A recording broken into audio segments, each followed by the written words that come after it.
E aí, gostaram?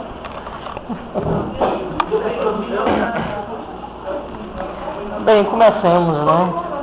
Vamos falar de cada sequência, né? O roteiro prevê cena a cena, né? Explicação por cada sequência do filme, né? Se vocês perceberam, a primeira cena do filme, vocês têm cenas de mulheres na parede do banheiro, né? Várias fotografias, e entre um ato cotidiano, que é a do urinar, e a contemplação, Isa está. Todas essas fotos, elas representam, né, a imagem de uma femme fatale, né? Inclusive a própria atriz Louise Brooks, que trabalhou na Caixa de Pandora, está lá também, né? O próprio filme do Lulu on the Bridge faz uma referência direta à Caixa de Pandora, né? Que foi filmada por Pabst, né? E aparece até a atriz lá. Todas essas imagens de femme fatale, né? Elas são símbolos de potência sexual que não se deixam ser dominadas e que levam o homem ao desespero, ao sacrifício, a uma potencialidade agressiva, né? Nesse símbolo, nessa potencial simbologia. Lá também está a foto de Celia Burns, né? Que é o nome, né, que o Easy vai atribuir a essa fantasia dessa fêmea ao estar em estado de embarcar, né, estado de coma. Uma das possibilidades de interpretação desse filme, né, que foi até dada por Paul Auster, é compreender o filme sob a ótica do homem que enxerga essa mulher. É uma das possibilidades. Como o homem enxerga ou fantasia a imagem feminina. É uma das possibilidades de interpretação. Então vocês vão ter a Mira Sorvino, que faz o papel de Célia, que, se você for prestar uma caracterização a esse personagem, é um personagem que age imprudentemente, então age por impulso. Não é à toa que ela, logo após receber um telefonema de Easy, entrega seu endereço muito facilmente.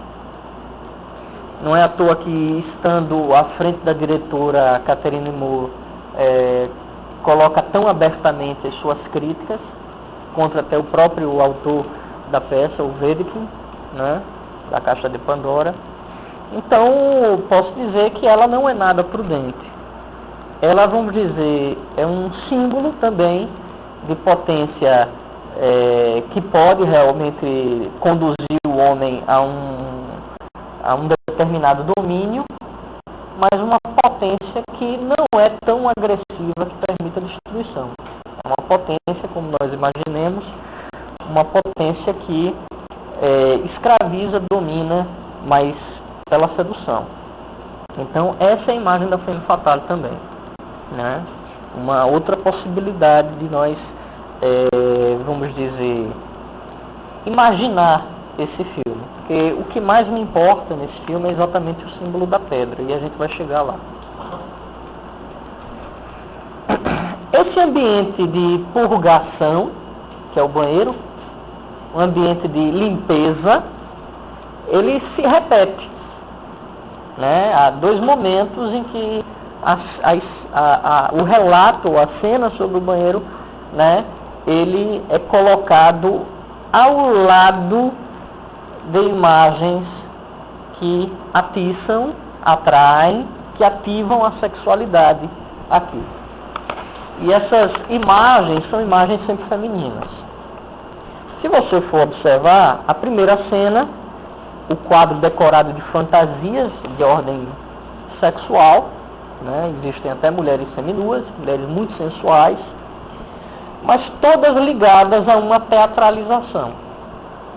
Todas estão, direta ou indiretamente, trabalhando no teatro ou em filmes. O que significa isso? Significa dizer que, logo nessa primeira cena da Femme Fatale, tudo bem, elas são símbolos de potência sexual, mas esses símbolos também são convenções, são teatralizações. É preciso enxergar também o potencial do poder de domínio sexual feminino, observando-se também como esse símbolo é teatralizado na sociedade, como se tornou tão convencional. Esse símbolo da Femme Fatale vai percorrer várias partes do filme. Não vou dizer que é um dos fatores primordiais do filme. Eu não enxergo dessa forma. Embora o Paul Auster acredite que essa é uma boa leitura para o seu filme, eu sugiro que nós passemos um degrau além, né? Que nós passemos a interpretar a própria questão da pedra. Que ele, na sua entrevista a Rebecca Prime, não diz. Acredita ele que, ao deixar a pedra num estágio de indeterminação, o seu roteiro ganha mais força, por causa da ambiguidade que essa pedra tem. Eu não concordo. Eu sou de outra interpretação. Acredito que ele cabe muito bem, a interpretação sobre a pedra cabe muito bem a travessia, a modernidade, a contemporaneidade. Mas a gente chega lá. Continuemos então com a imagem da Femme Fatale. Veja, uma outra cena do filme, uma cena posterior, fala sobre um jovem que teve um caso com uma mulher, né, ou que teve um relacionamento com a mulher, e essa mulher já estava, né, com outro, ou então ele acha isso e o leva à loucura, de modo a cometer homicídio e suicídio. Né? Não se esqueçam que entra um personagem, se eu não me engano, acho que é o Daniel, e ele dá tiro no teto, dá tiro em Izzy, tem mais outro tiro que é dado, que a gente não vê em quem é, e depois se mata. Então você tem mais uma vez aqui uma permanência de um símbolo de Femme Fatale, né, de mulher que, por domínio, por sedução, pode levar o homem à loucura, ao sacrifício, né, e à destruição. Tem uma cena também logo posterior ao tiro em Izzy, que vocês devem bem marcar na cabeça, que é a cena em que a pedra cai sobre Izzy. É a cena que vai ser possível de ser conectada logo no final do filme.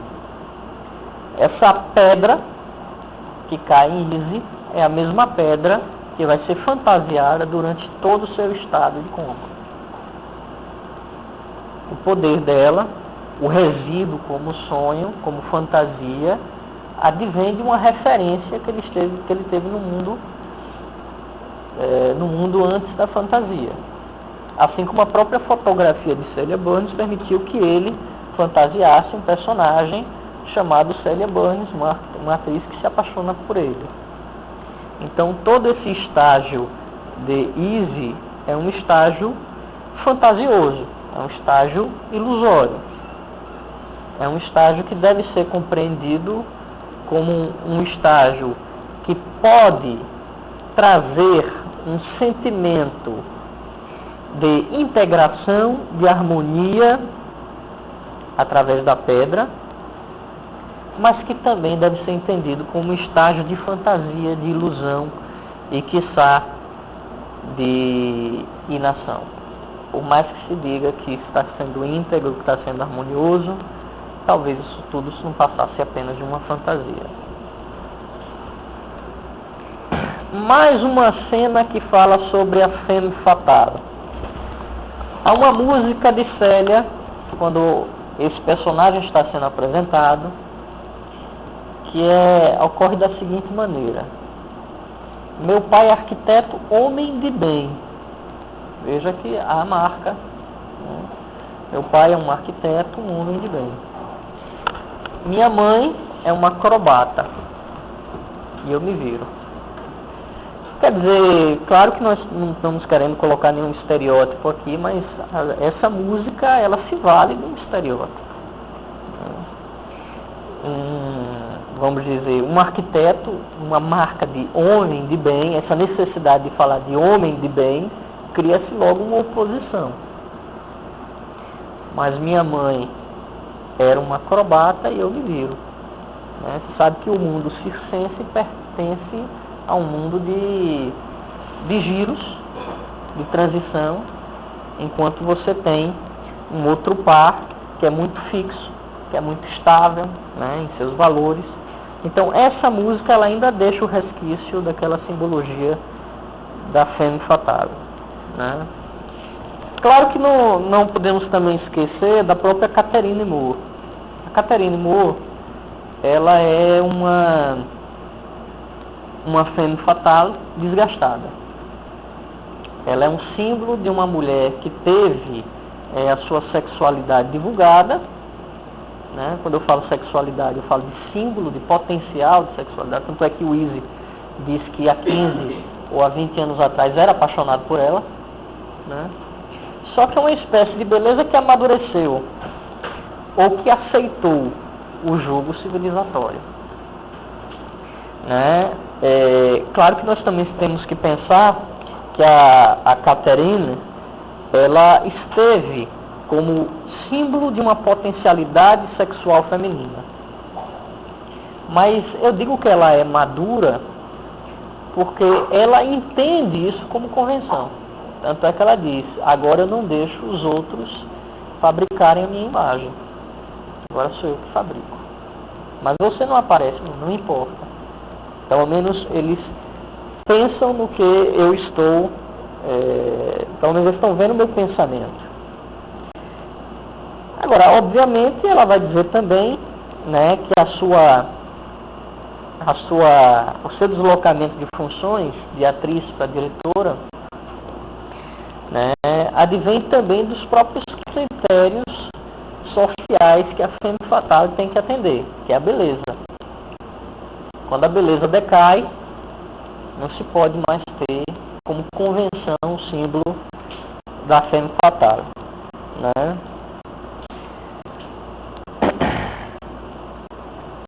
Bem, estou fazendo todo esse giro porque existe, né, como vocês podem ver, toda uma linguagem mítica também por trás do filme, que começa desde a Caixa de Pandora.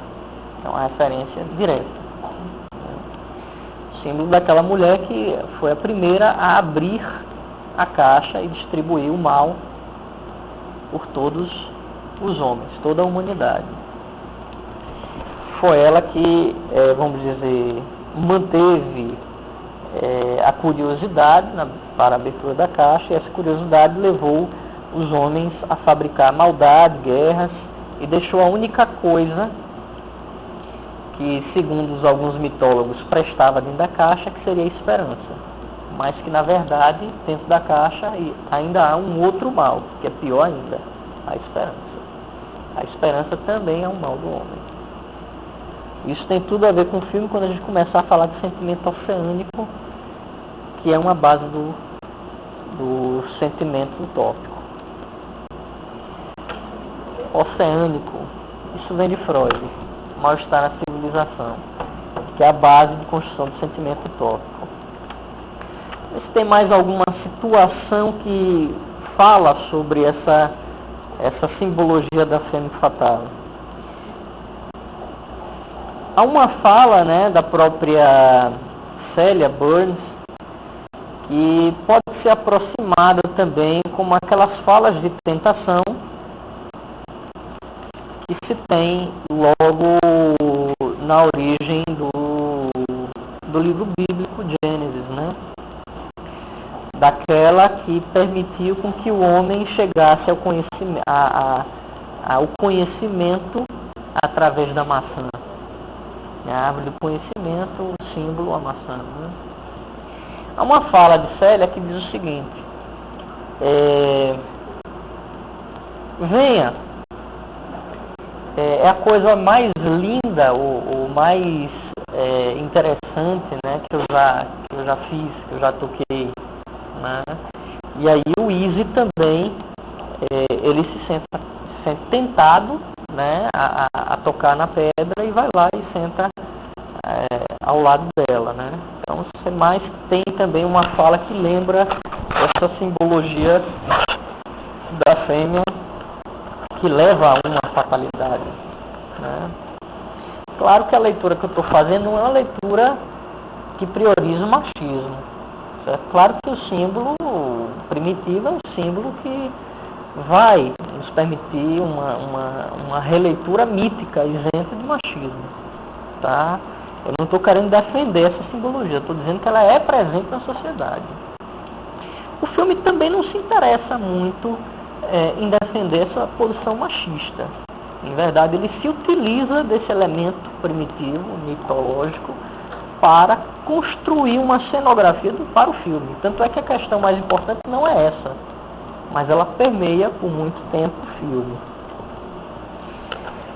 Bem, eu disse a vocês que existem duas cenas de banheiro, né? Vocês viram a primeira, a outra não é uma cena, é um relato.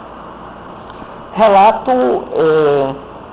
realizado por Philip, o produtor, né? Uma moça muito linda, de 24 ou 25 anos, sai do banheiro de um avião, né? Banheiro, mais uma vez, uma cena de purgação.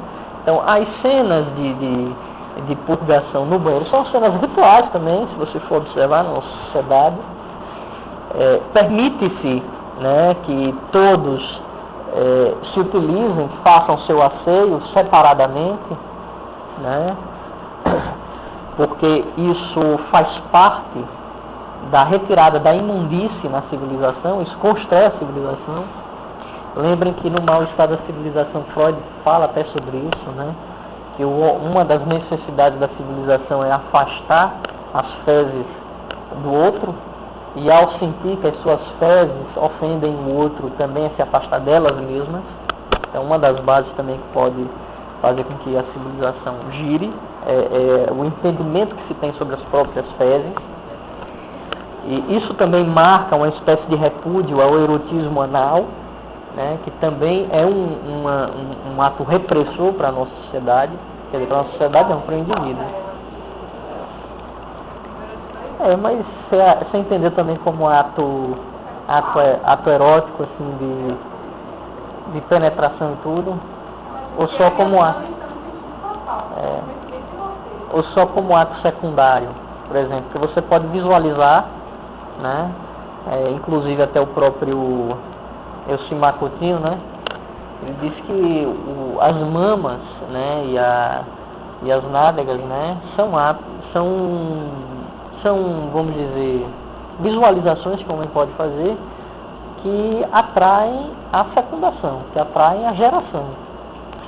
Mas não necessariamente ele pode penetrar pelo ânus, entendeu? Então, assim, eu não entendi aquela fala como ele... Poderia até ser, mas eu não cheguei a essa interpretação de que as nádegas da Hannah, né, fossem penetradas, mas não, elas fossem observadas como um objeto sexual secundário, e o primário seria a vagina. Não me deu assim o entendimento de ser um erotismo anal. Diga. Ainda a questão do Sim. então não precisa ser necessariamente nesse negócio da gravidez, não precisa exatamente Exatamente. Não pode levar assim por curiosidade, queria passar. Em verdade é o seguinte. Em verdade é o seguinte. E a outra série, quando a pedra foi subida, ela não ficou com medo, ela foi até a pedra. Exato. Enquanto que o Wilson, ele não podemos tocar, não sabemos do que é. Que é uma cena também que vai nos lembrar Adão e Eva no paraíso. Mais uma cena de fêmea fatal, né? De fêmea que leva a uma fatalidade. Uma repetição de uma cena mítica, né? E a questão do, vamos dizer, de Pandora, ela tem várias versões, né? Claro que há essa consciência sobre o mal, mas há também aquela que ela sabe que não pode abrir, mas a curiosidade a leva a abrir, né? E aí espalha o mal. Só que o grande problema não é o mal que foi espalhado, mas a esperança que ficou na caixa. Talvez o único resíduo do sonho, mas isso também é uma maldade. O homem ter esperança também é algo ruim. Bem, lembram da cena da mulher de 24 ou 25 anos, que ela chega no banheiro do avião, está saindo, o rapaz está entrando, ela dá uma olhada meio que assombrada, né, assustada, e o rapaz abre a porta do banheiro e as fezes da mulher estão acima do assento. Olha, quando eu falo que Paul Auster realmente não é bom em entrevista, aqui eu vou revelar uma coisa, um pecadilho que ele cometeu na entrevista com Rebecca Prime. Ele cita esse evento dentro do seu livro como um evento casual. Existe o Peter Newman, que é um produtor realmente, né, de cinema, que foi o rapaz realmente que capitalizou a obra do On the Bridge, né? E ele disse que viveu essa história mesmo e queria que ela fosse contada. Então foi uma cena real, não foi uma cena imaginária. Mas, no entanto, ao Paul Auster falar isso, retira toda a possibilidade, né, de intervenção interpretativa sobre a cena, de que ela pelo menos diminui. Só que ela tem toda uma construção, né, que entra em acordo com o filme a partir do momento em que você observa o que é que o Easy pensa sobre isso e o que é que o Philip pensa sobre isso, né? Vamos dizer o seguinte, mais uma vez aqui você tem uma moça muito linda de 24 ou 25 anos e mais uma vez uma moça que agride uma base da civilização. Ou seja, o ato que ela cometeu não é um ato civilizatório, é um ato que agride, tal qual as sexualidades simbólicas das outras fêmeas fatais. Aí você vai dizer, mas também há simbologia por convenção. Sim, é uma convenção, mas agride também a civilização, porque elas levam o homem à loucura, ao desespero, né, a cometer homicídios ou suicídios. Por mais que esse símbolo da femme fatale seja uma convenção, ela pode levar aquele a agredir a própria civilização. Veja o que acontece. O sujeito, né, veja as interpretações que se tem sobre esse ato. Primeiro, você sabe que a condução das fezes acima do assento é um ato contra a civilização. É uma atitude contra a civilização. No entanto, o Philip, para poder defender essa beleza, porque, vamos dizer, essa é a interpretação do Easy, né? Ele acaba por limpar o assento. Easy pensa nesse ato como um ato generoso, como um ato de cumplicidade com essa beleza que é agressiva contra a civilização. Ele lê esse ato como um ato admirável. Ou seja, a beleza tem que ser defendida a qualquer custo. De modo até que você venha a fazer olho grosso, ou retirar as agressões civilizatórias que ela permite. Claro que o Philip, ele vai ler isso como um ato covarde. Vai dizer, não, eu fiz isso por covardia, queria evitar escândalo. Veja que os atos aqui, as interpretações que são criadas por esses atos, são extremamente distintas. Uma que permite em que se escolhe uma agressão civilizatória, onde se tem a cumplicidade do artista e a defesa de uma beleza, mesmo que essa beleza agrida a civilização. E aí você também tem aquele discurso do próprio Lacan, né, sobre a beleza. Para que serve o belo? Né? Serve para sublimar, né, para falar sobre a nossa agressividade, estando ela ausente e presente ao mesmo tempo. Então, o valor da obra de arte está em falar sobre um potencial da agressividade sem ser agressivo, assumindo o código. Mas o Philip não. Philip dá uma interpretação altamente civilizatória sobre o ato repugnante que ele teve, que não é um ato admirável para ele. Né? Ele vai dizer que foi movido pela covardia.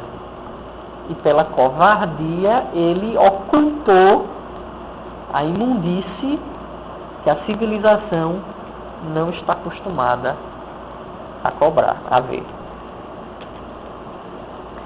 Bem, vamos voltar a falar sobre a questão da arte. Obviamente você tem uma interpretação muito, vamos dizer, muito da defesa do belo como uma defesa da vida, através do primeiro Easy, do Easy que acabou de levar um tiro. Em determinado momento ele coloca o seguinte: a vida é a vida e só é bela se a tornar bela. Não fiz isso. Então, a vida para Easy é um fenômeno estético. Mas ele vai mais além. Se eu não conseguir tornar a vida bela, a minha arte era bela. E o sentido para a minha vida só pode ser atingido através da beleza.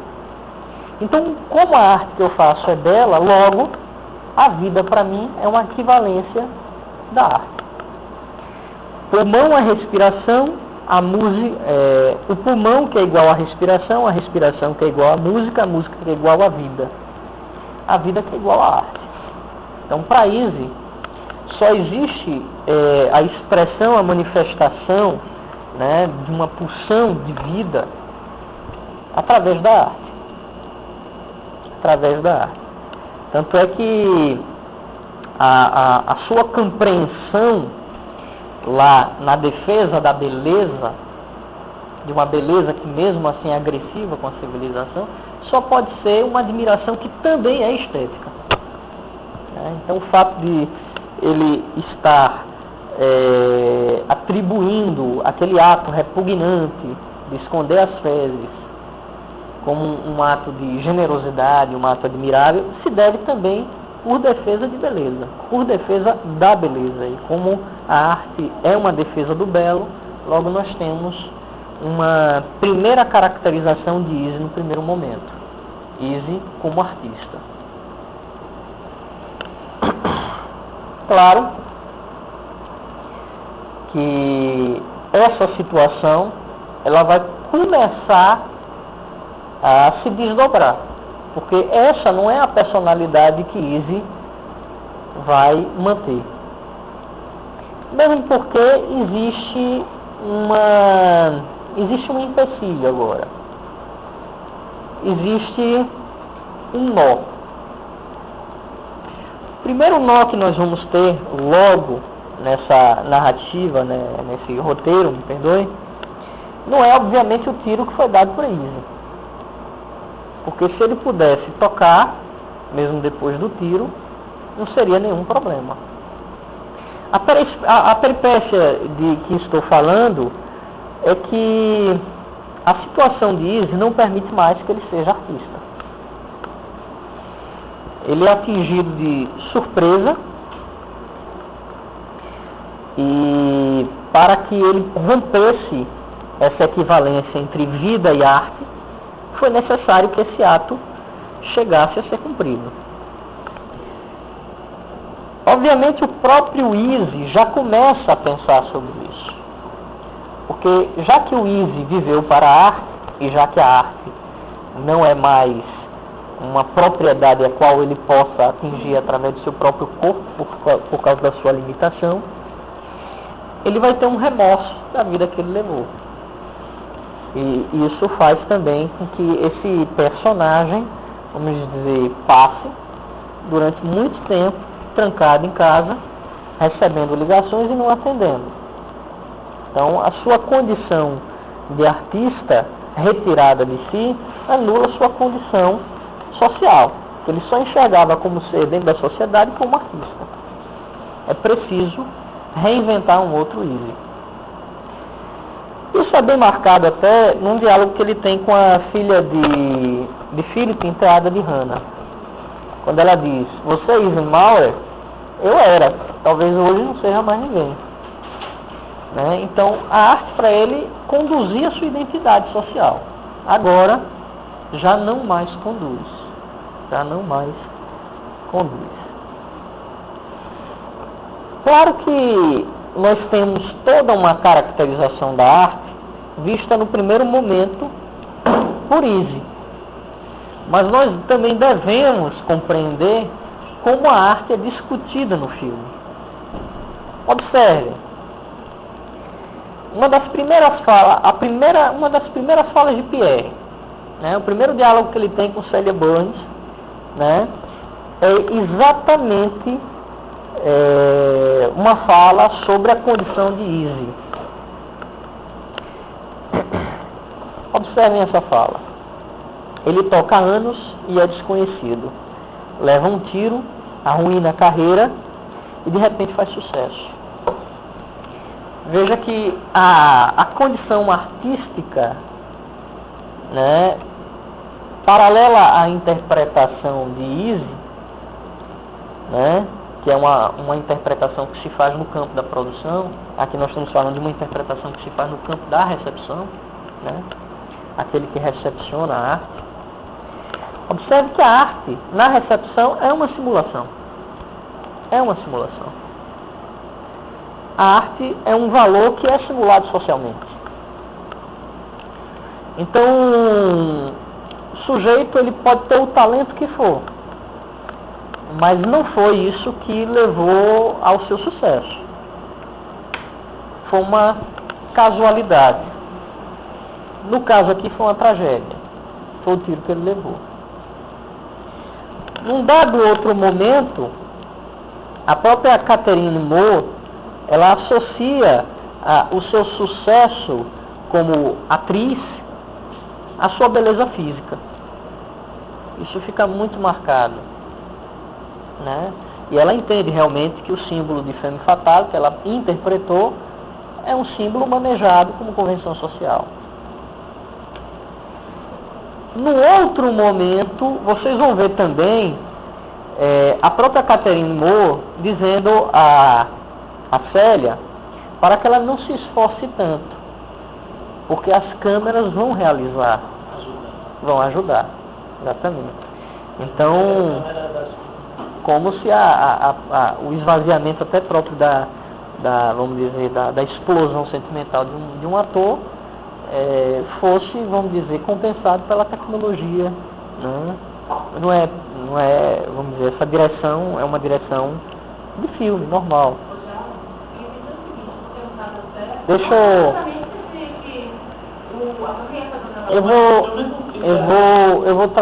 eu vou trazer algumas interpretações para que a gente possa completar essa questão, certo? Porque assim, não dá pra gente apenas compreender isso só nessa cena.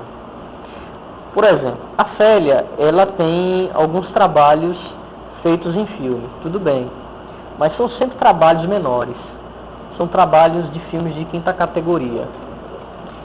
Filmes de terror, filme em que ela fica feita uma freirazinha, depois outra como prostituta, depois outra como... que mais? Leva uma toca na cara, a única cena que faz. Então, claro que a Célia ela não tem gabarito para assumir um papel de altíssima importância como Lulu. E por que ela consegue esse papel? Por causa do contato que Easy tem com a mulher Hannah, que é casada com o produtor do filme, e que é amigo da diretora Catherine Moore. Então, mais uma vez, você tem a arte como simulação e como rede de negociação. No primeiro momento, você pode dizer, então Célia, ela não interpreta bem o papel de Lulu. Aí eu vou ser o contrário. Eu vou dizer, Célia, ela tem todas as possibilidades de interpretar Lulu, porque isso faz parte da personalidade dela. Ela é impulsiva e imprudente, assim como Lulu. Ela se identifica por demais como Lulu. Então, isso deveria ser algo que seria valorizado, não? E não algo para ser, evidentemente, espraiado, limitado. Então, eu vejo que a possibilidade da câmera é uma possibilidade, vamos dizer assim, que apaga muito da expressividade do ator. Ou seja, o procedimento técnico, ele acaba por absorver uma visão que não precisa mais de alta expressividade. Talvez até mesmo que você esteja falando, esteja de acordo com o que eu estou dizendo. Mas isso faz parte do cinema, isso faz parte da arte. Né? Ela pode ser facilmente simulada através de procedimentos técnicos, e não mais através de uma expressão desgastante que seria do artista. E a arte contemporânea vai dar muito nisso, a arte como simulação, não mais como um potencial explosivo do artista. Essa é a discussão, por exemplo, de Paul Auster, né? E muito que se deve à arte nessa contemporaneidade. Porque, por um lado, você tem uma artista, Easy, que só vê a arte como sentido da sua vida. E, por outro, você tem todo um cenário de arte que é simulado, que é colocado como troca de favores, e às vezes até que é, em alguns momentos, ridicularizado.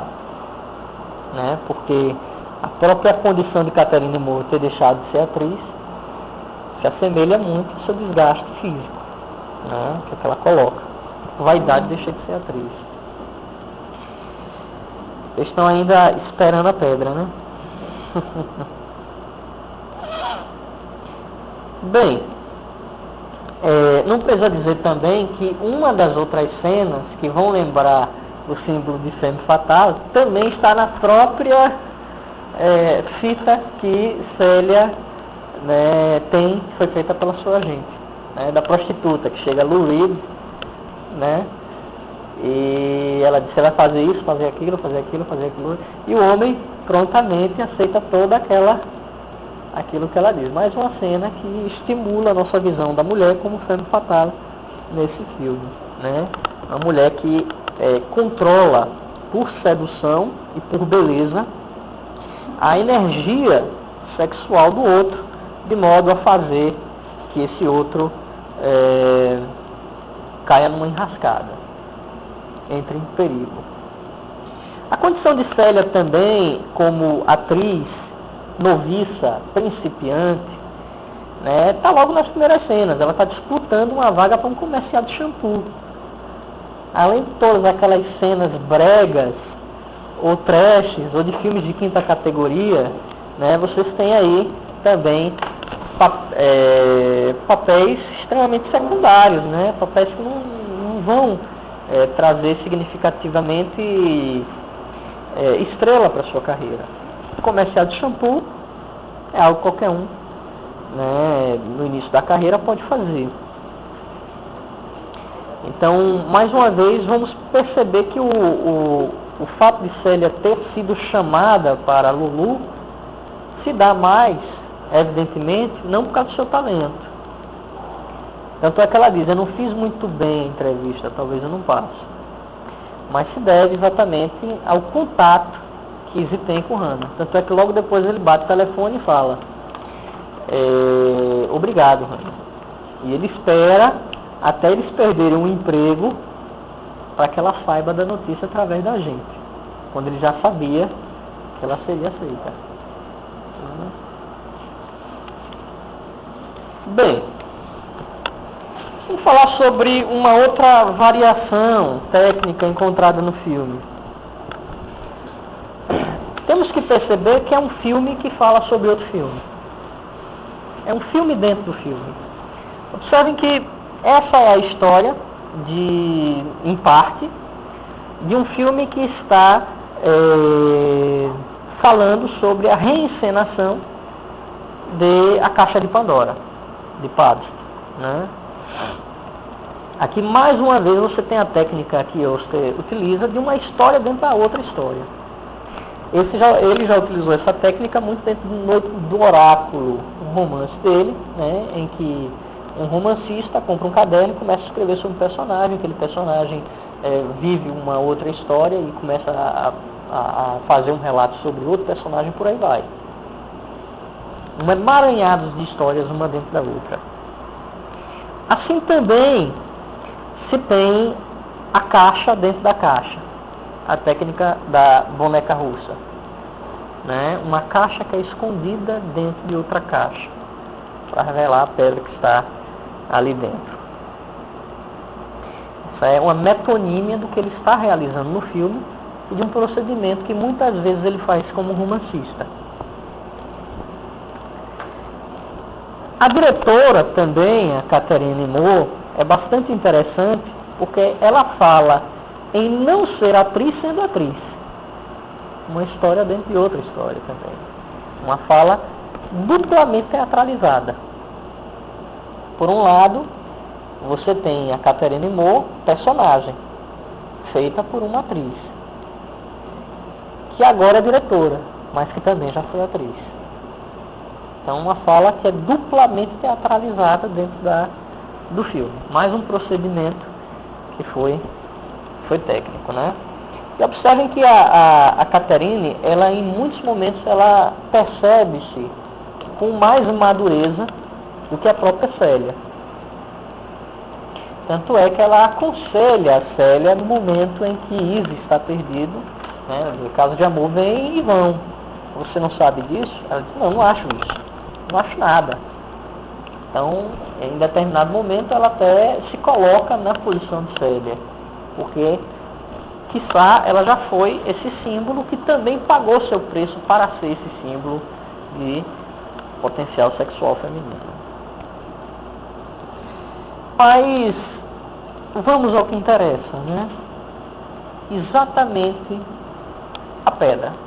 Como ela é encontrada na cena de Izzy, né? Ele acha essa pedra, tem uma pessoa morta, ele carrega uma maleta, leva para casa. A pedra está dentro de uma série de caixas.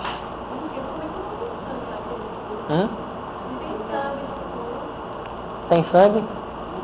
Não tem? Então, talvez tenha acontecido em algum tempo já, né? Talvez já tenha, como é que se diz, coagulado alguma coisa ali. Não escorre, né?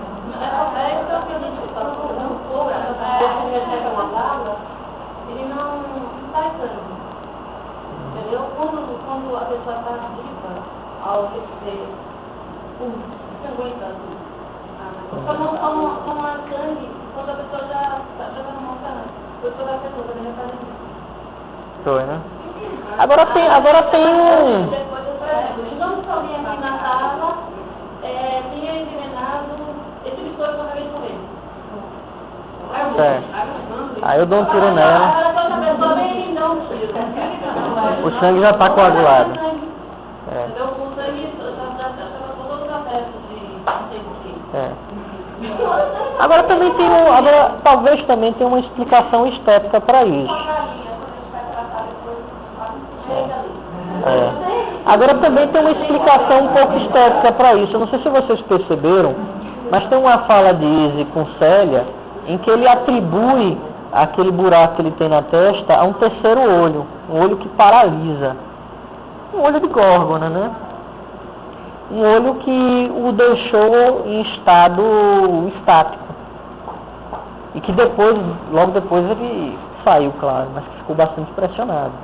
Talvez tenha alguma razão estética nesse, né? Eu realmente nem tinha prestado muita atenção, mas a única coisa que o Izzy faz como referência a esse buraco que o cara obteve no meio da testa, é esse buraco como olho. Se tivesse sangue no meio, você não chegaria a essa visão estética, né? Você pensaria realmente na testa do sujeito como um ferimento. e não como um olho que o absorve cada vez mais até o levar a um determinado abismo. Que aí nós temos um outro mito, que seria o mito da Górgona, né? Que paralisa os homens, da medusa. Né?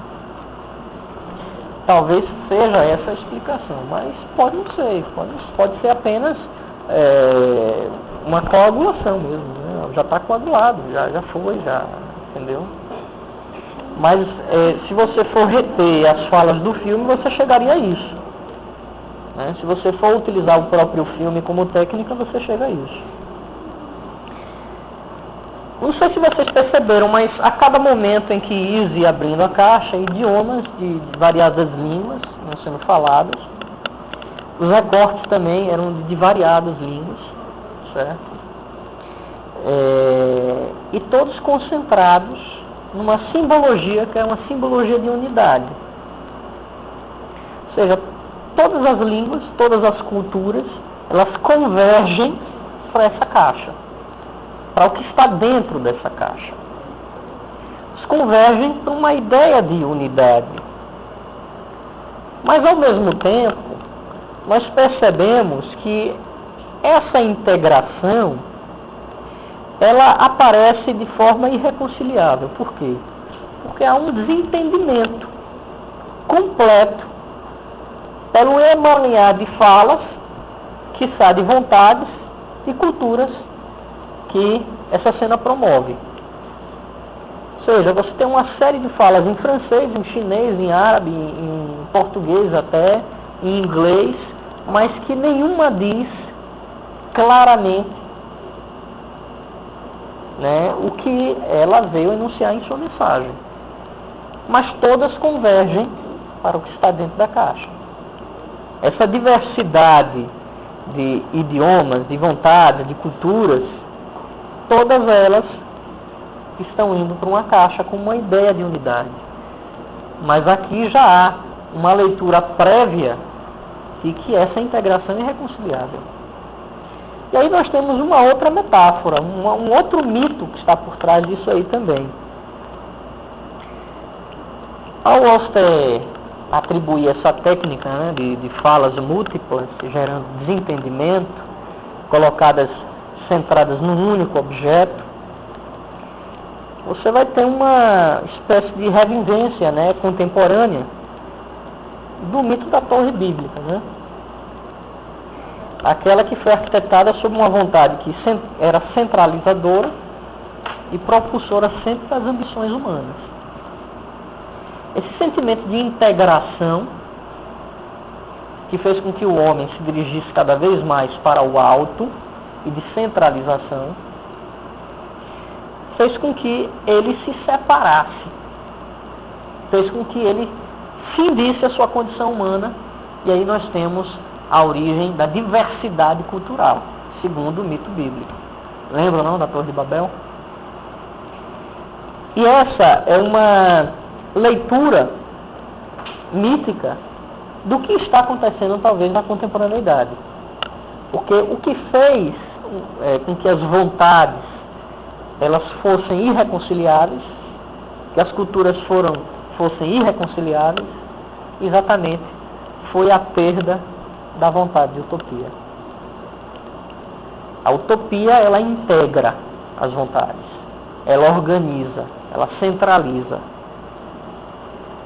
Mas no momento em que essas vontades são irreconciliáveis, você já tem aqui uma prefiguração da perda da utopia. Então, nesse momento, você tem ao mesmo tempo uma leitura de integração e descentralização, mas que essa centralização nos permite uma fala de irreconciliação.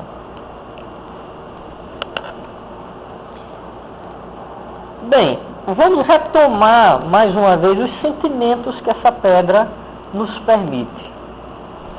Observe que existe uma fala de Célia que ela diz o seguinte: você se sente mais vivo ao tocar na pedra, né? Você fica mais ligado a si mesmo, ao mundo, ao outro. Quer dizer, fico mais ligado à mesa, fico mais ligado ao ar da sala, ao cheiro, fico mais ligado a você. Eu poderia passar o resto da minha vida com você. Isso é uma fala de Eve. E no momento anterior, eles estavam num momento agressivo.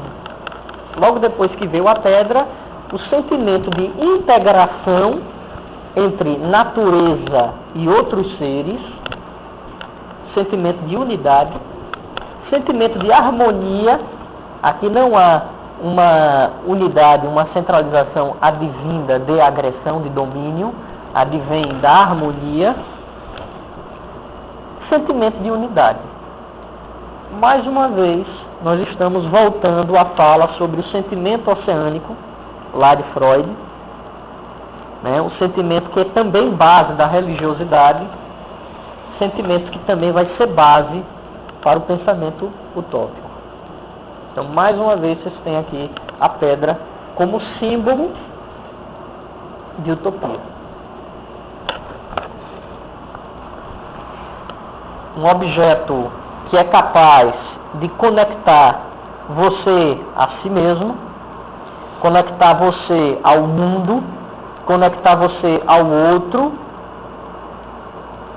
com essa presença da harmonia, da integração e da unidade, só pode ser através do sentimento oceânico que sustenta o pensamento utópico, não só o pensamento utópico, mas também o pensamento religioso, né? Então, é aqui no momento em que vocês encontram a utopia como um pensamento muito próximo da religião também. Um pensamento que é capaz com que o outro também se observe ao se sacrificar pelo próprio outro, pelo seu pensamento, por aquele desejo de integração, de unidade e por acreditar nisso. Não é à toa que depois dessa experiência, o próprio Easy fala, eu poderia morrer por você. Né? Bem, mas vamos voltar, né? Professor, e naquela hora que eles fazem as perguntas dos outros? Bem, depois da pedra, né? Exato. Exato. Aí eles não dão uma ideia de Divisão. divisão. Faz parte do pensamento da modernidade você construir sempre um esquema dialético dentro da sua cabeça, onde você tem escolhas e uma das opções ao ser escolhida demonstrará a sua convicção e seu valor. Então, por exemplo, no pensamento da modernidade existe o bem e o mal. O bem deve se sobrepor ao mal. Existe a boa moral e a má moral. Existe o belo e o feio. Então, os jogos da modernidade sempre são jogos de oposição.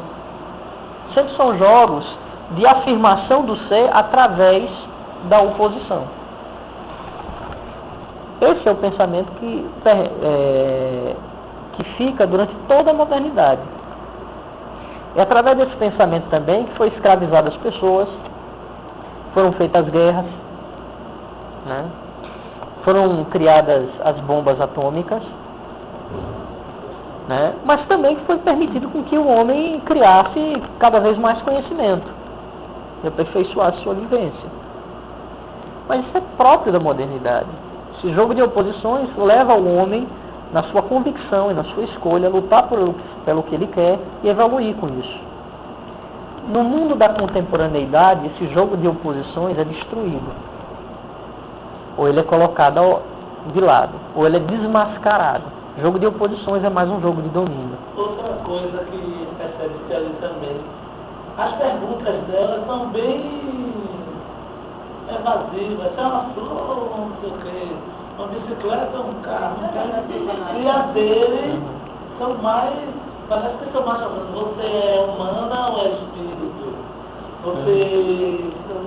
Você está com uma pessoa que você ama, ou seja, enquanto você pode usar seu tempo para fazer perguntas mais preliminares, eu já posso ser direto, né?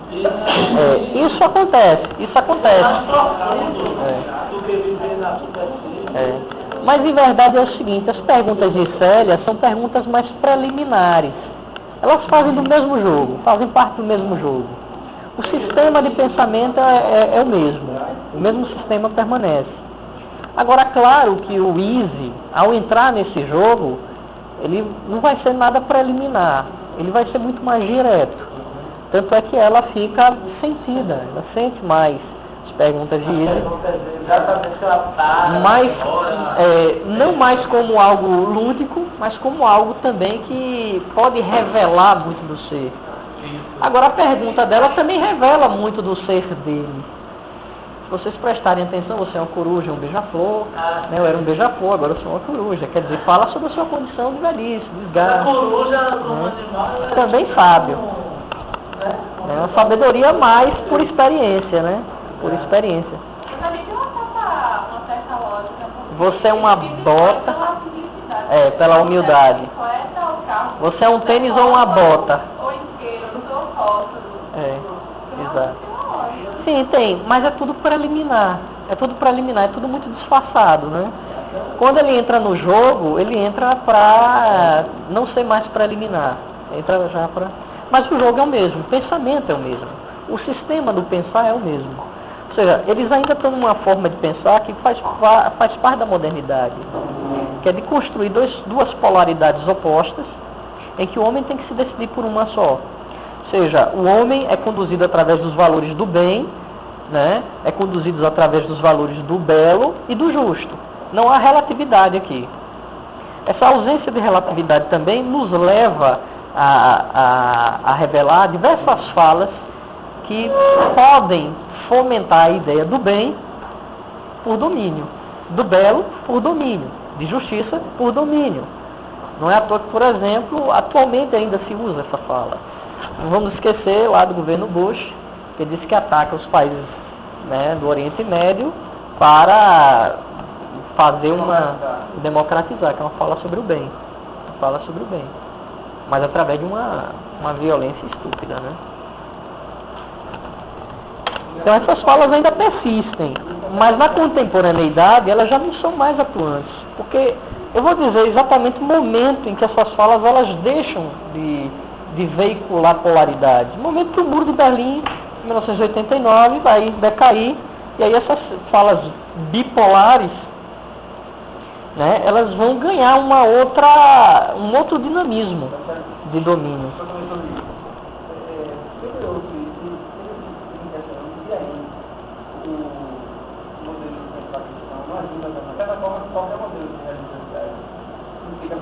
Eu vou dizer que isso é próprio do cristianismo mesmo, né? Isso é a grande força do cristianismo.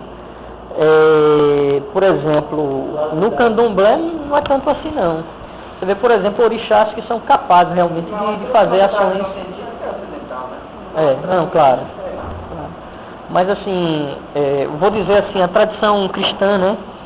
Que também foi uma releitura de esquemas bipolares de pensamento, né? Que vem desde Platão também, vem do hinduísmo também, faz isso. Então você vai perceber que, claro que esse fator depois vai ser apropriado politicamente, né? De modo que, por exemplo, eu poderia demonizar a Rússia e, vamos dizer, e sacralizar os Estados Unidos ou vice-versa, né? A União Soviética, me perdoem, porque a Rússia é depois do muro, né?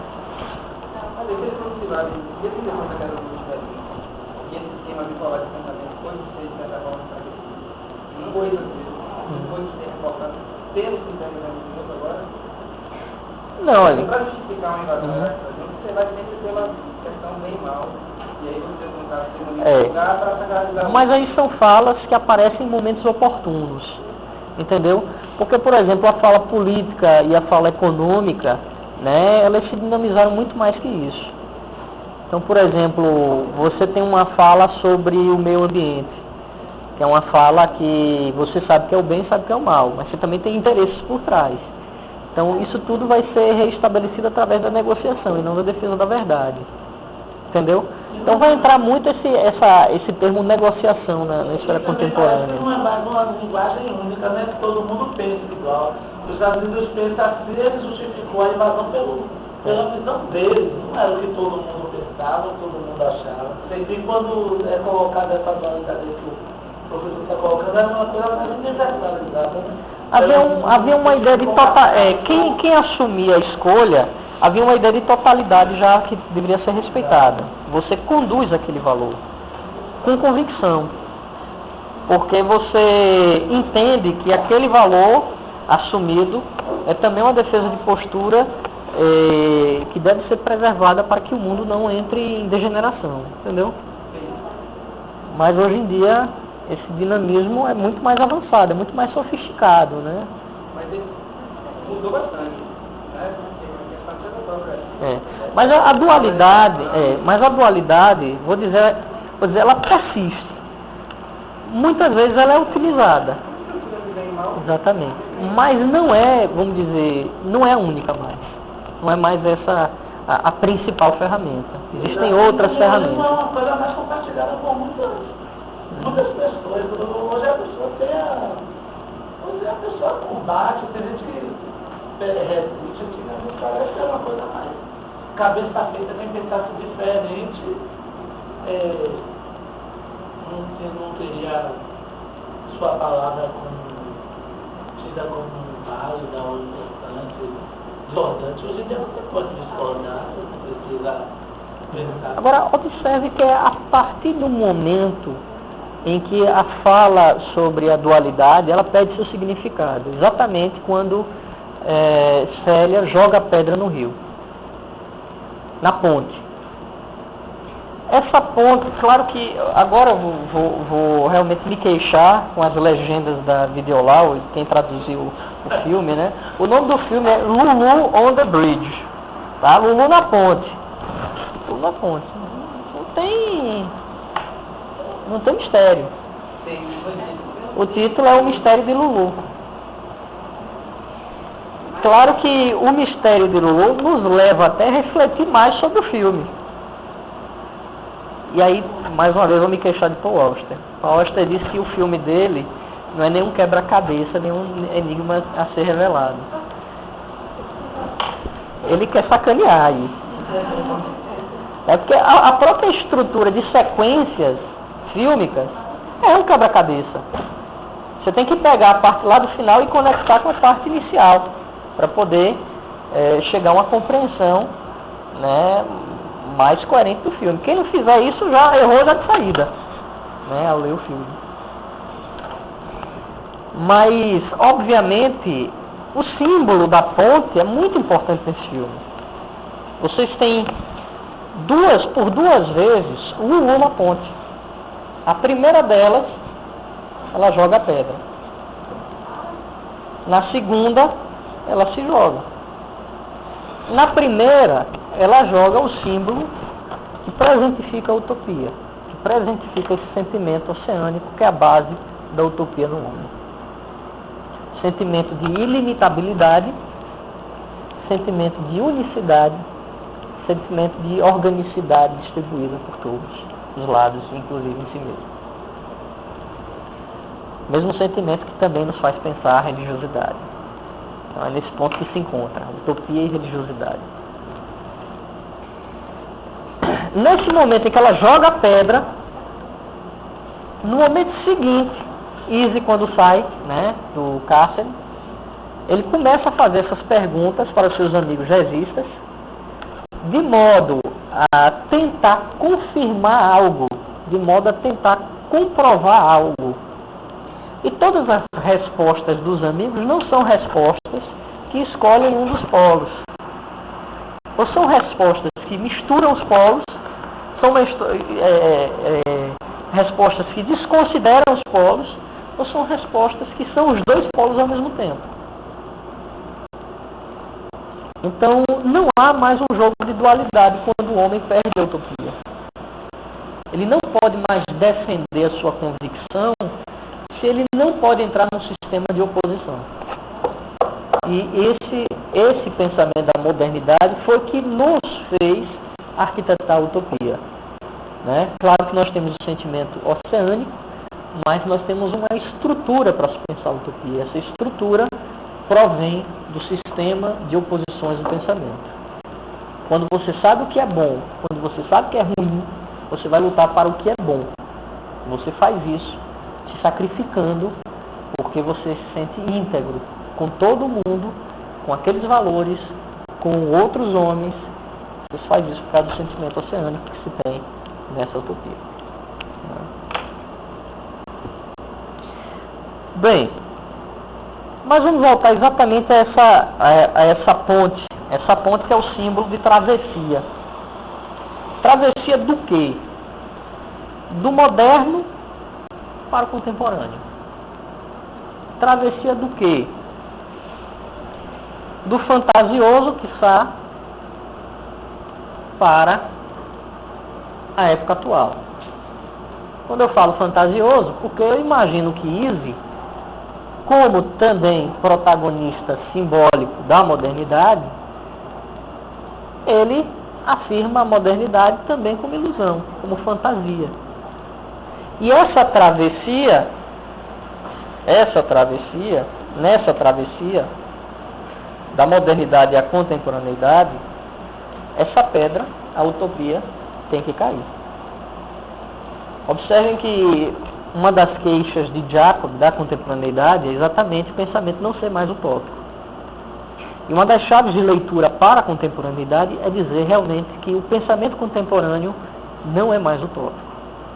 Uma das chaves de leitura para entender a contemporaneidade é esquecer que o homem tem um pensamento que possa permitir a unidade, seja ela cultural, seja ela de qualquer esfera. Então, as falas, né, que misturam escolhas, misturam polos, ou que desconsideram os polos, tem tudo a ver nesse sentido aí. Não existe mais o bem e o mal, não existe mais o belo e o feio, não existe mais o puro e o impuro. Não são oposições. Às vezes se relacionam, às vezes não importam, às vezes são as duas coisas ao mesmo tempo. Isso é contemporaneidade.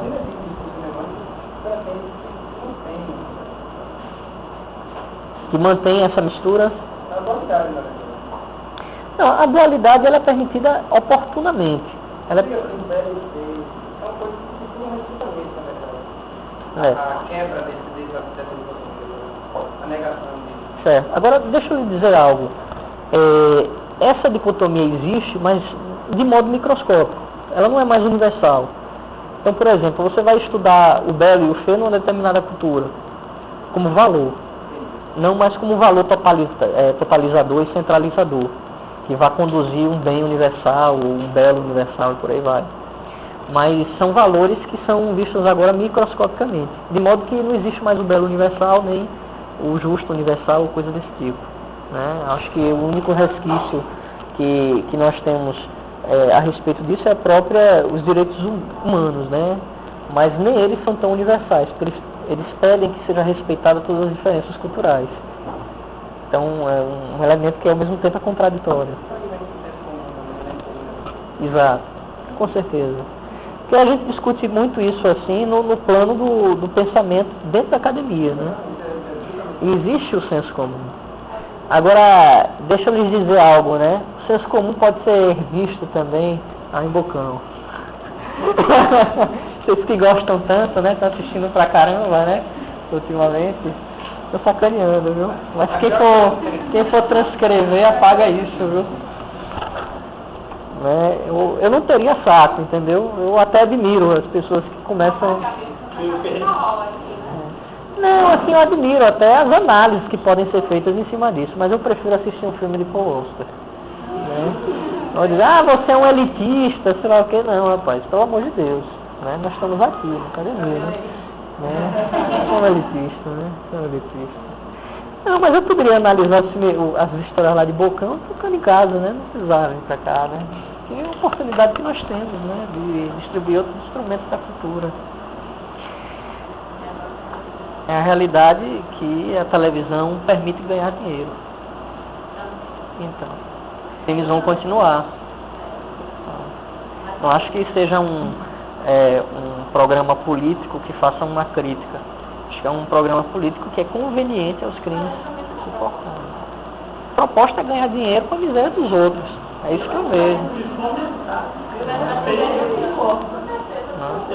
Eu acho assim que deve ser menosprezada. É aquela aquela história do escritor rotineiro, que o Benjamin coloca, né? Aquele escritor de esquerda que fala sobre as condições rotulares das misérias das massas. É um escritor que já foi absorvido pelo sistema capitalista da economia, essa própria economia que permite essa agressão. Então, quanto mais você lê isso, ou quanto mais você vê isso, mais você permite que esse crime seja suportado. Não, não é isso. Não estou querendo dizer que vocês só vivam no mundo de vocês, não. Mas eu estou querendo dizer o seguinte, né? Que o ibope desse programa é construído exatamente em cima dos crimes que eles esperam suportar. Então não é um programa crítico politicamente. É um programa acrítico nesse sentido. É um programa que, vamos dizer, é o mesmo tipo de programa que passa lá nos Estados Unidos de policiais que ficam perseguindo, na grande maioria, negros, né? Ou homossexuais ou pessoas desse tipo. Ou seja, permite com que a civilização, vamos dizer, libere a sua agressividade, não através de uma revolta política, através da representação. Agora, que realidade é essa, né? É a realidade que permite que a gente tenha acesso, né? Porque, através desse tipo de crueza, você acaba apresentando e você aí também tem um pensamento dual. Aí você tem por exemplo, se defende lá o crime por um princípio moral, bem ou mal, entendeu? Então você não tem mais assim assim, eu acho interessante vocês adotarem uma leitura que seja realmente crítica, né? Mas realmente é um programa decadente, viu? E isso tem tomado todas as televisões, né? Maior ou menor grau, as TVs se rendem. Pelo ibope, pelo número, a violência. Não quer ficar atrás. Mas vamos lá. Deixa a merda do Bocão pro lado de lá. Certo? Vamos lá.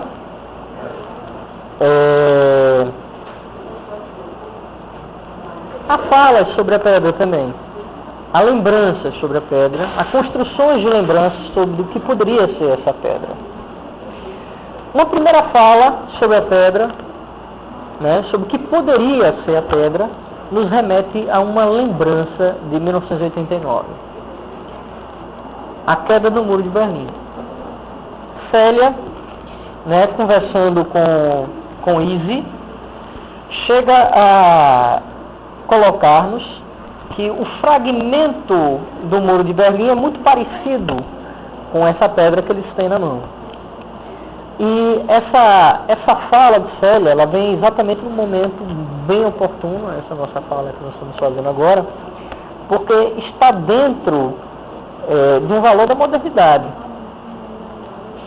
Né? Está atribuindo, vamos dizer, um pensamento que ainda é dual.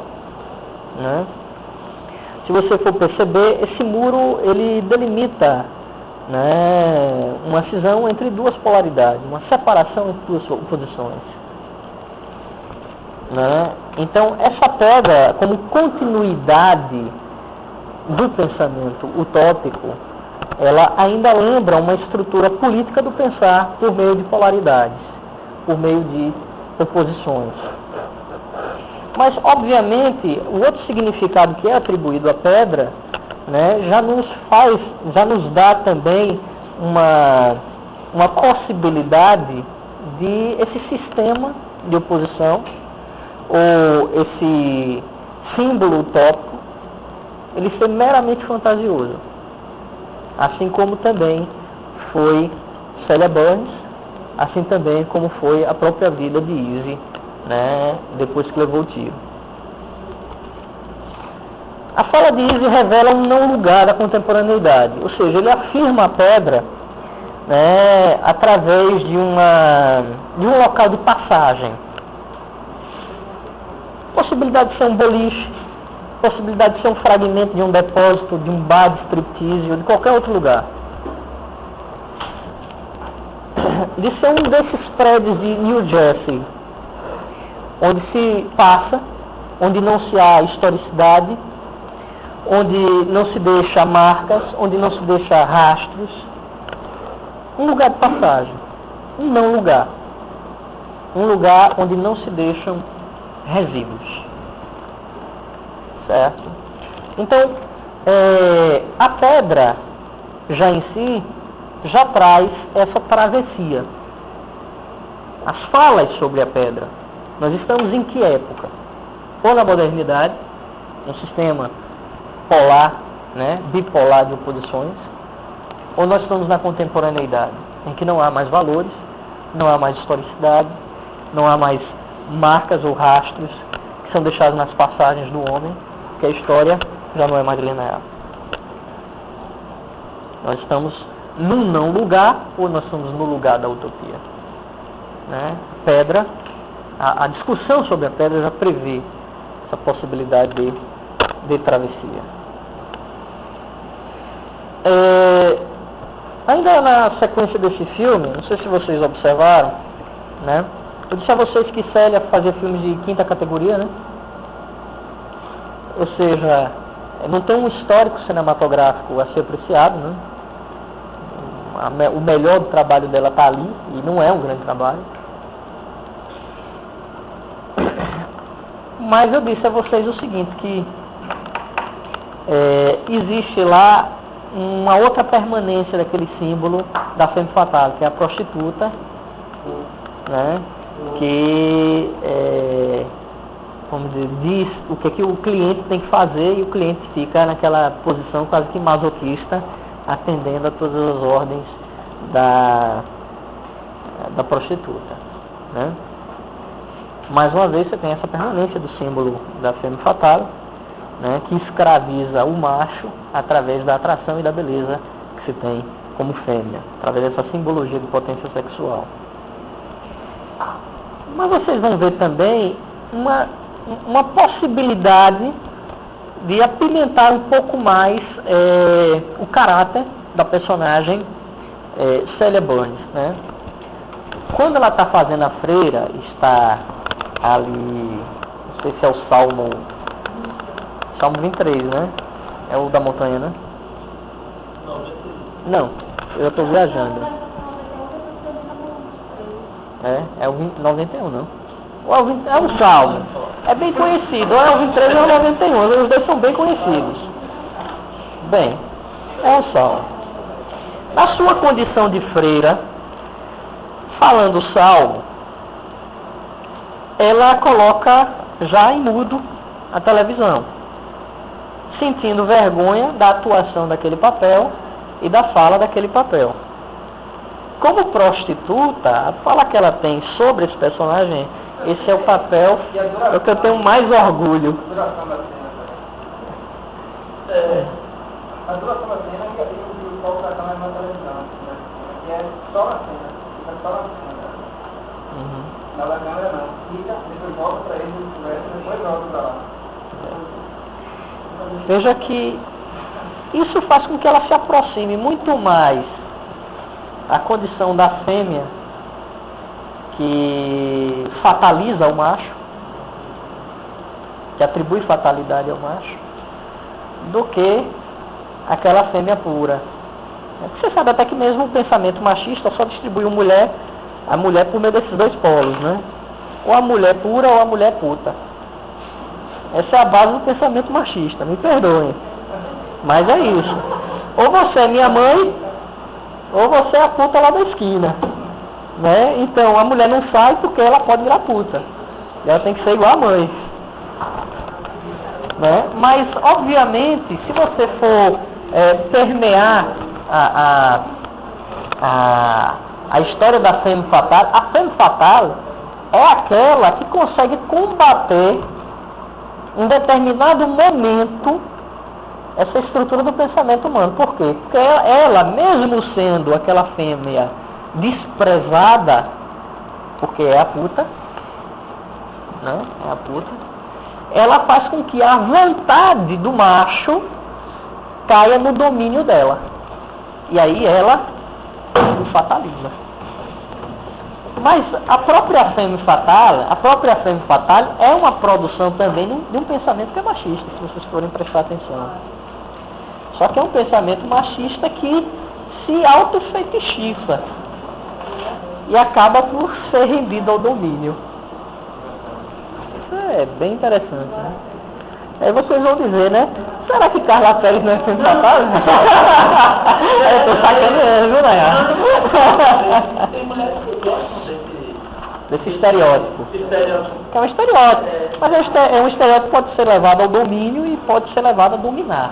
Tinha uma novela que era vivida dois personagens, Cláudia Raia e Marisa Alonso. Marisa Alonso ela sempre teve uma conduta bem assim, de boboca, ela era filha de Mário Lago, Mário Bom. Ela viveu uma vida toda certinha, não fez nada aí. Todo mundo chama ela de boboca, de besta e tal.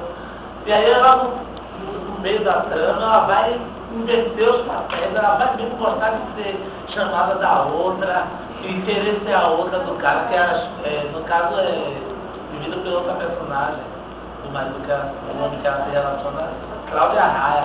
Deixa ela lavando a sua roupa, fazendo sua comida, e eu dou o prazer.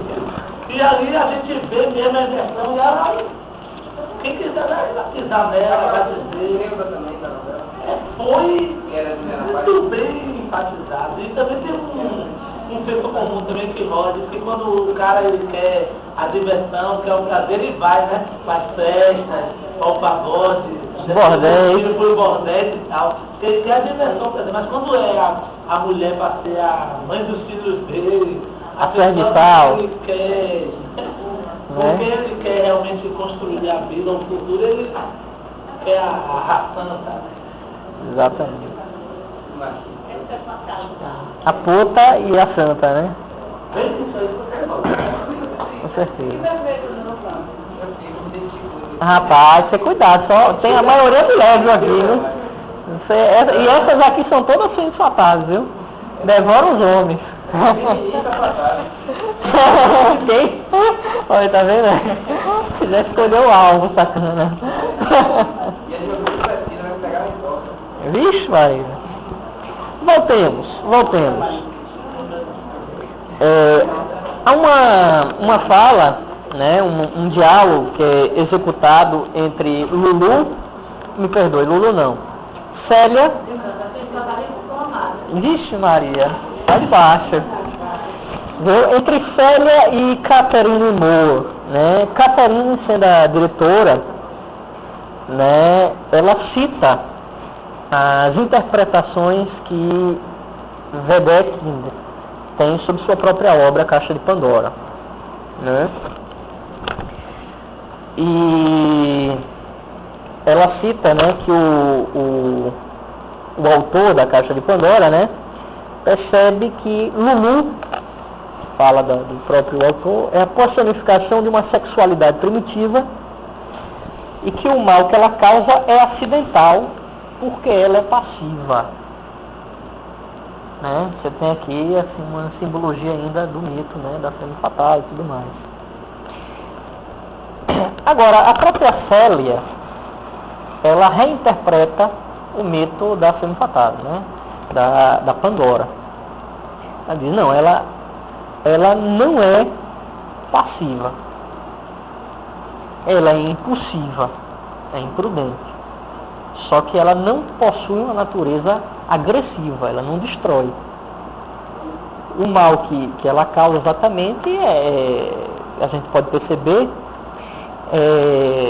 provém daquele mesmo que a procura. E isso pode até ser lido logo no início do filme, né? A Célia não diz isso, né? Mas a gente pode perceber isso. A Célia diz, ela é impulsiva, não destruidora. Ela é forte porque ela não se deixa levar pelo comportamento alheio. Ela tem um próprio comportamento. Agora, essa condição de fêmea que supera em muitos momentos a própria convenção, mesmo ela sendo convenção, ela supera a convenção, porque ela não é uma fêmea qualquer, é uma fêmea que carrega muitas vontades através da atração, da beleza e da sedução, né? E uma fêmea forte por fazer isso. Se você for perceber, o mal que essas fêmeas fatales promovem, não vem necessariamente dela. Vem do outro. Vem do olhar do outro sobre ela.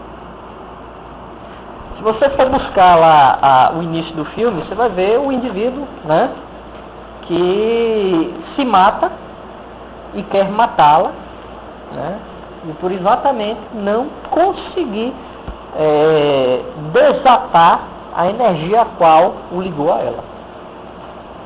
Enquanto ela já se desligou, já está com outra pessoa, o indivíduo que dá um tiro em Izzy, dá um tiro em alguém que a gente não vê no escuro, depois se mata, né? Essa energia homicida e suicida não provém necessariamente da mulher. Provém daquele que olha a mulher, daquele que estereotipa a mulher e daquele que percebe a mulher como fêmea fatal. A mulher em si não, vamos dizer, exala a fatalidade. A fatalidade provém do outro. Ela é uma fêmea forte, impulsiva, imprudente, mas a fatalidade não provém dela, provém do olhar do outro. Né? É bom nós estarmos atentos a isso, porque a visão de Wedekind, né, é mais uma visão também machista sobre o símbolo da feminilidade.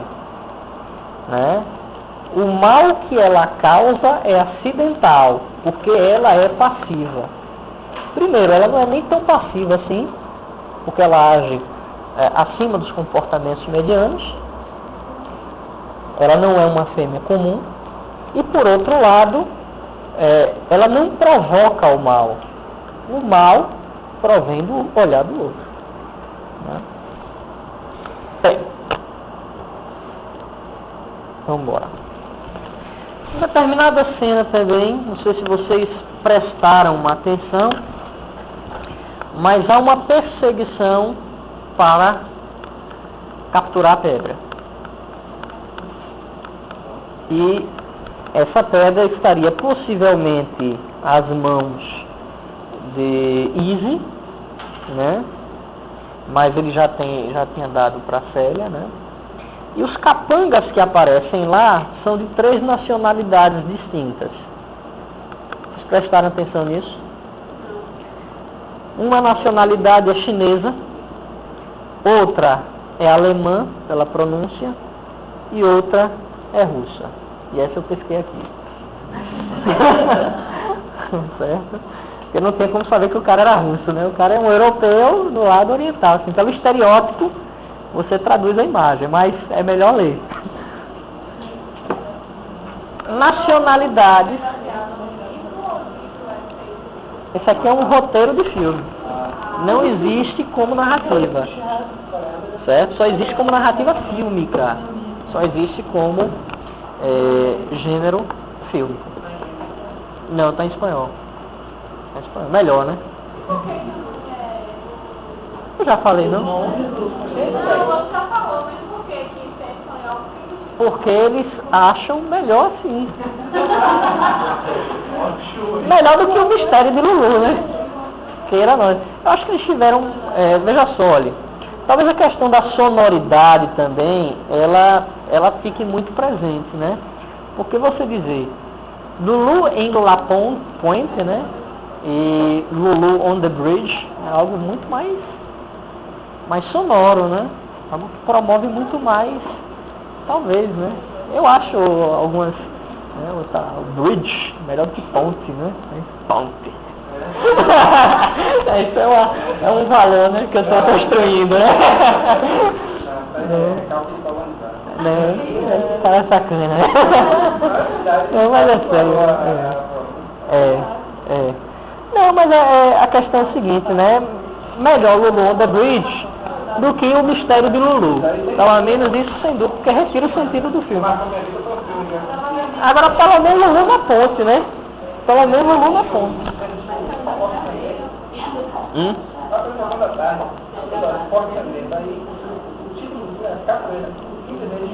É, né? Mas eu acho que talvez seja a questão da publicidade mesmo, né? Traz muito mais que capoeira, com certeza. E aqui também, Lulu on the Bridge é melhor que... Não, o mistério de Lulu é melhor que Lulu na ponte, para promover o filme, né? Talvez seja isso. Agora os espanhóis, né, vamos dizer, que tiveram mais bom senso, né? Agora, o quarto poder é melhor que Medicina, por exemplo. A tradução de quarto poder. Quarto poder? O título é Medicina, É. o quarto poder eu acho que ficou mais interessante. Ah, com certeza. Às vezes eles acertam, né? É. Medicina. Hã? Como? Não, que hora, minha amiga? Vambora, peraí, já tá chegando. Sim, os 3 capangas, um russo, um chinês e um alemão. Inicialmente você pode pensar que essa difusão de nacionalidades distintas acaba por dispersar o olhar daquele que persegue a pedra. Sim, isso aí é o Dr. Van Horn, né? Van Horn. Ele é um autoexame. Você tem que chegar ao seguinte: o que é aquele doutor? Antes de chegar nisso, deixa eu explicar as nacionalidades, certo? Senão a gente chega antes. Eu vou chegar a isso. Se você for observar essas nacionalidades distintas, né, você realmente, na primeira impressão que você tem, é de dispersão de identidade do outro que persegue a pedra. Mas não. Falas de nacionalidades que são extremamente marcadas pela utopia política. A nacionalidade russa, você tem a marca realmente da União Soviética no primeiro momento. Utopia de integração. Utopia de identidade integrativa e de unidade, de equivalência. Não tem polonês aqui não. Polonês só serve para tomar cacete. Na história aí. Nacionalidade chinesa. Democracia cultural. Comunismo. Mais uma fala sobre unidade política. Nacionalidade alemã. Nacionalidade também marcada sobre fascismo totalitário nazista de Hitler, né? Então são nacionalidades marcadas por alguma forma de utopia política. Ah, por causa de Isaac, né? Deixa Isaac lá, que assim. Veja que são nacionalidades que, ao pensar a questão da utopia, também se valeram da violência. E não é à toa que eles são capangas que promovem violência ao perseguir a utopia.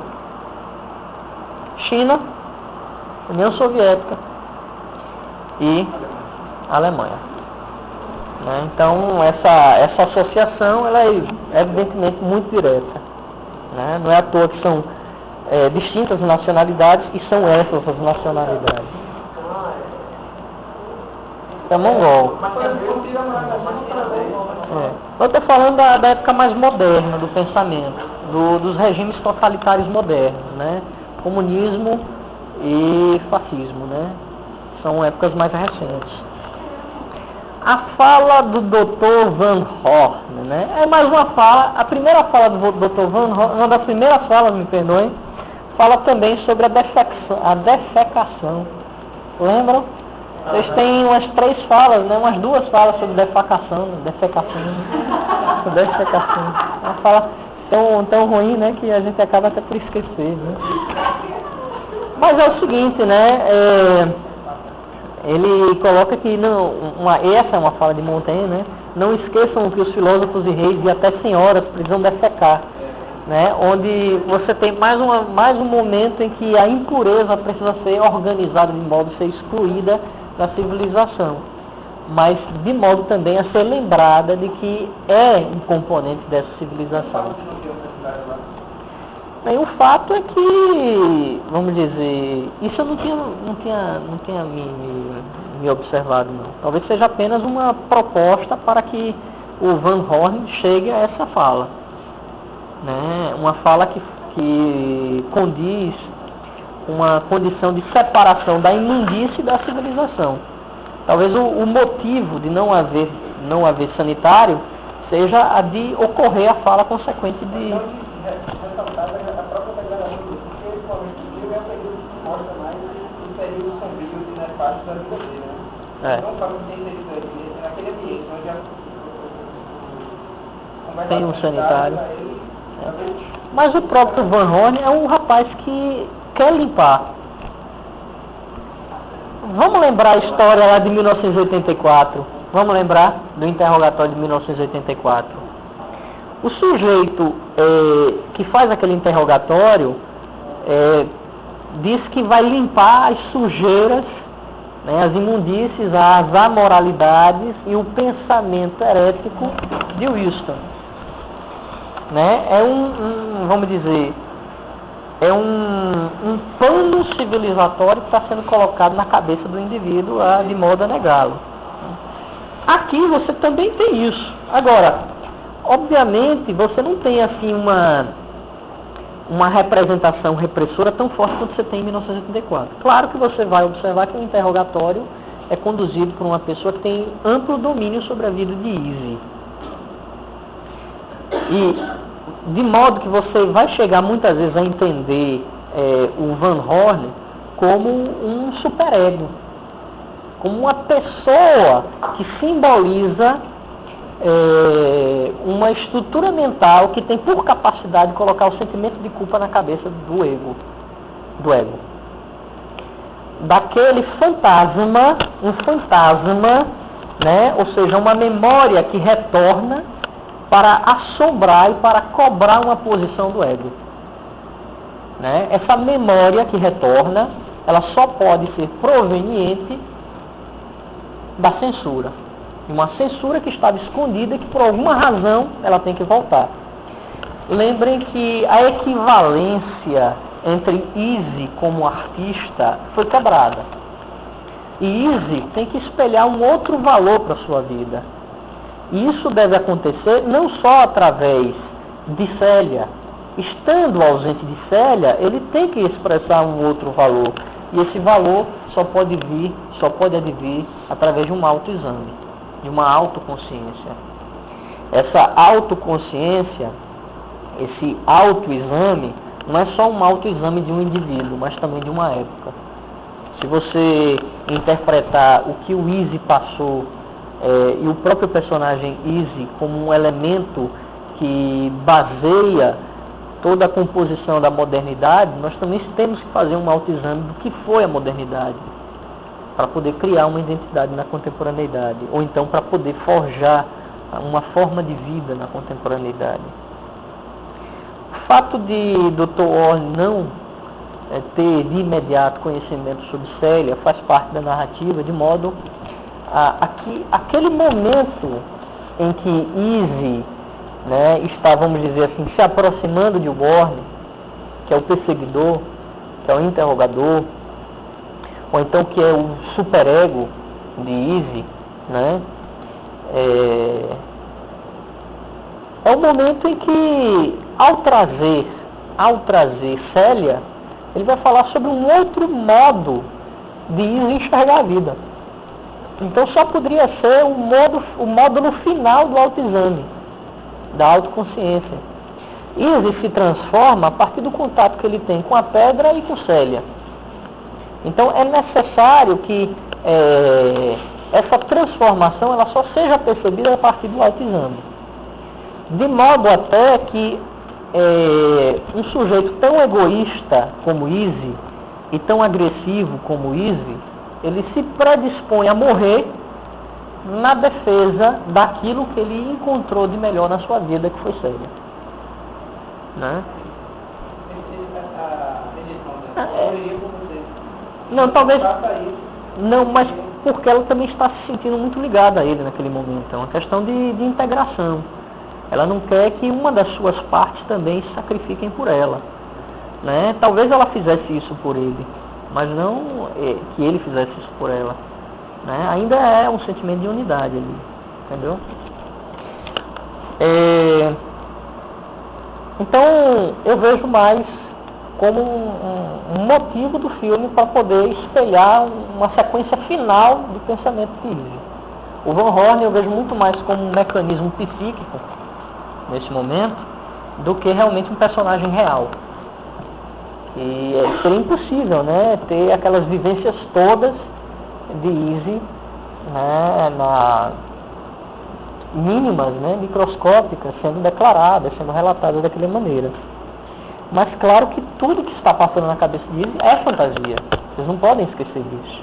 Né? Ele está num processo de coma, né? Ele acabou de levar um tiro, está sendo levado para ambulância, né? Quer dizer, não é nem coma, né? É estágio inicial de morte, né? Está naquele estágio de inconsciência, né? Semiconsciência.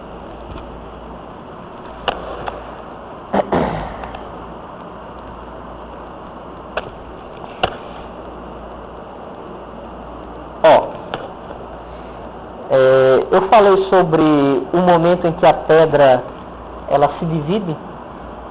É verdade. Simbolicamente, vocês podem perceber que o sentimento de unidade, de integração, ele já não é mais possível. A divisão da pedra não quer dizer que uma é uma coisa, uma é outra não. O fato dela se dividir faz com que perca-se a ideia sobre a unidade, a integração. Esse é um momento-chave em que se divide também modernidade e contemporaneidade, quando a utopia é retirada, é descartada como pensamento. Falei também do título On the Bridge, né, porque a ponte, simbolicamente, né, o jogo de perguntas. Vocês também têm uma outra dica de que tudo isso possa ser uma fantasia. O produtor Peter Newman, né, ele acredita que parece que tudo não passou de um sonho. Observe que até o próprio Easy, ele desconhece o talento da Célia, né? Ela era boa, né? Ou seja, ele também indicou a pessoa que nem sabia se tinha talento ou não. Foi favor mesmo, troca de favor nesse caso, né? Favores feitos de um lado, favores feitos do outro. A arte também gira em cima dessa simulação que se é a troca de favores. A pessoa Mas ele diz, ela era extraordinária. Por quê? Porque ela tem uma identidade muito próxima da de Lulu. Ser imprudente, né? Um ser sedutor, né? Que fala, articula tua fala, vamos dizer, independente das esferas de poder, né? Acho que a única obediência a qual ela tinha era com o emprego que ela reservava de garçonete.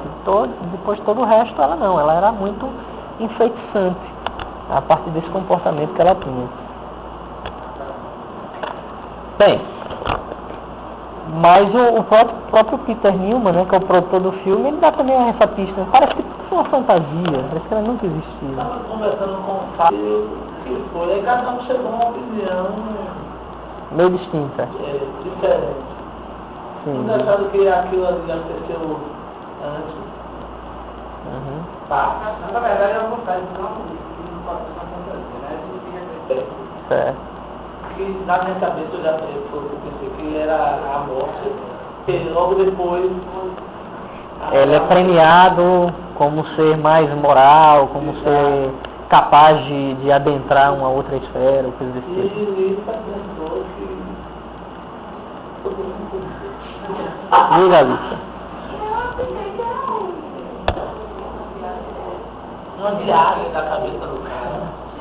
Olha, a entrevista de Paul Auster, né?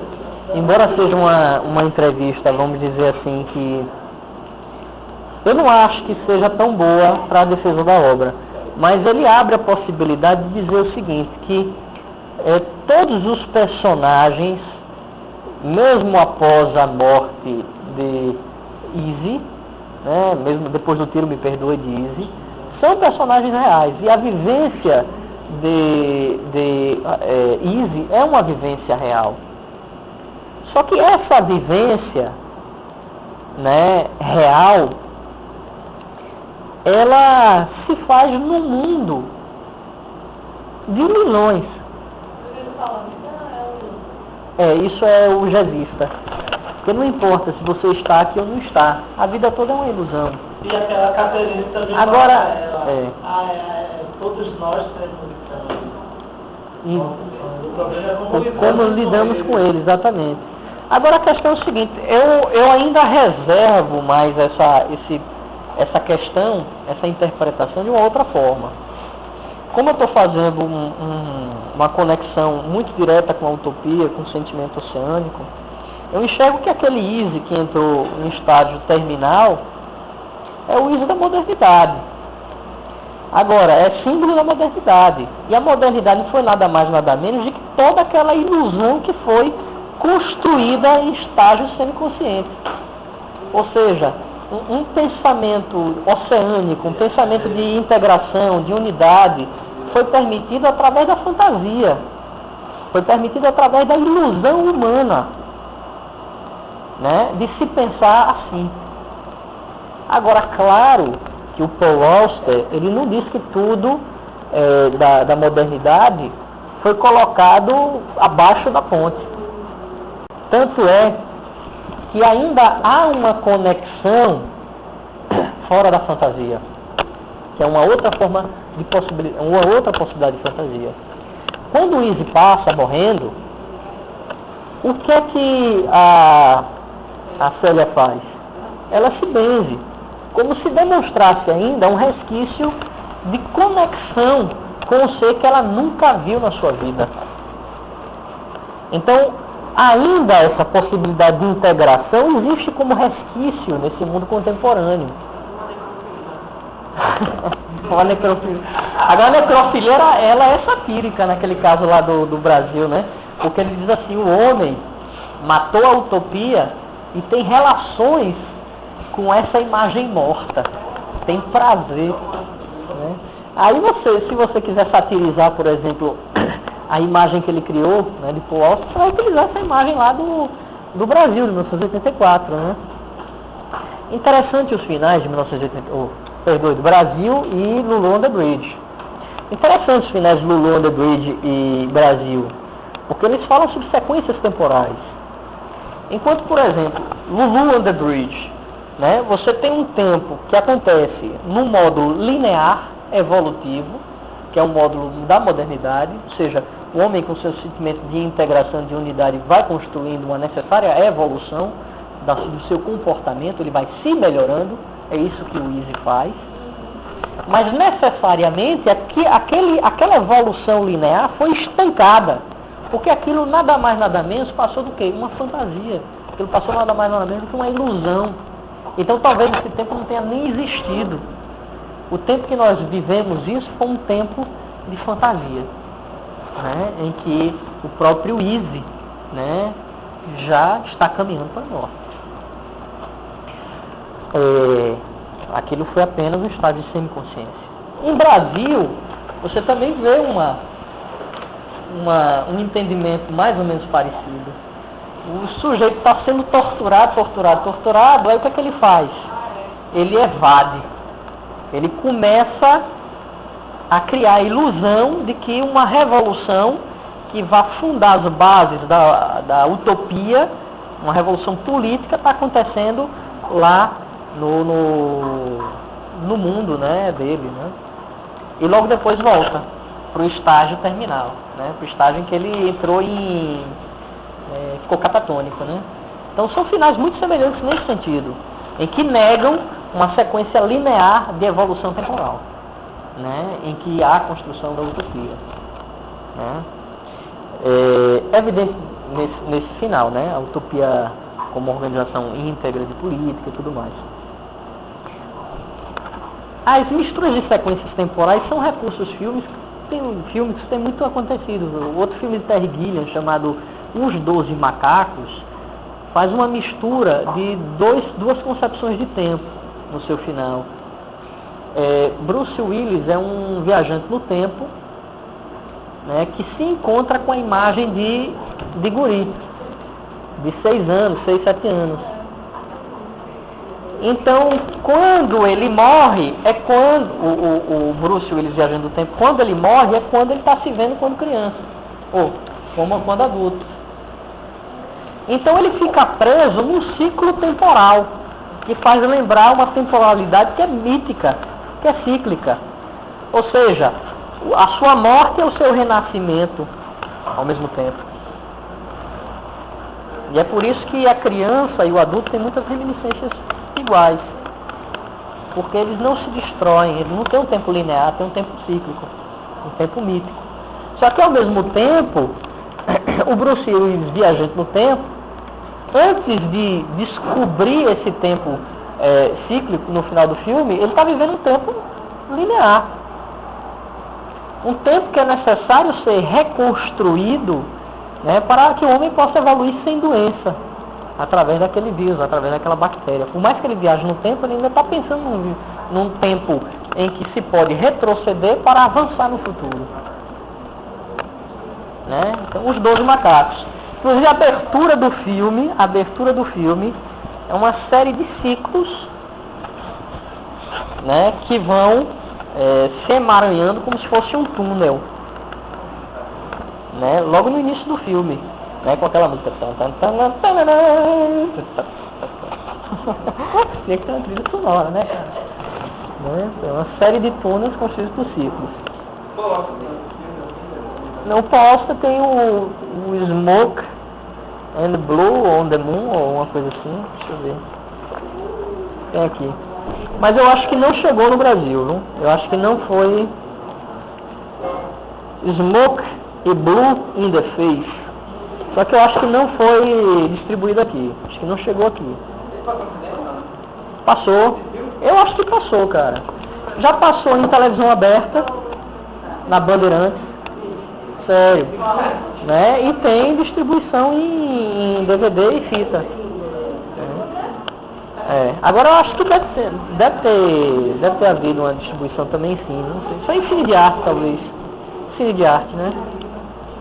Você conheceu o Goldenberg como? Eu conheci... Rapaz, eu nem lembro. Lembro não. O Londerbridge eu não lembro. Eu acho que foi quando eu estava na época assistindo... Não, Hamlet eu sempre assisto, não tem jeito. A minha obsessão é Hamlet, né? Sabe que outro curso que tiver de literatura e outras artes, eu vou falar de Hamlet. Hamlet nisso, Hamlet naquilo, Hamlet naquilo outro, Hamlet naquilo outro. Hamlet, eu vou pegar aqueles quadrinhos também, fazer um estudo daqueles quadrinhos. Pra mim, eu adoro Hamlet. Pra mim... Hã? Então me vê. Pra mim, se lançar o boneco Hamlet, eu estou comprando. Se lançar o boneco Hamlet, eu estou comprando. Se lançar a cueca Hamlet, eu estou comprando. Deixa eu ver se tem mais alguma coisa. Acabou.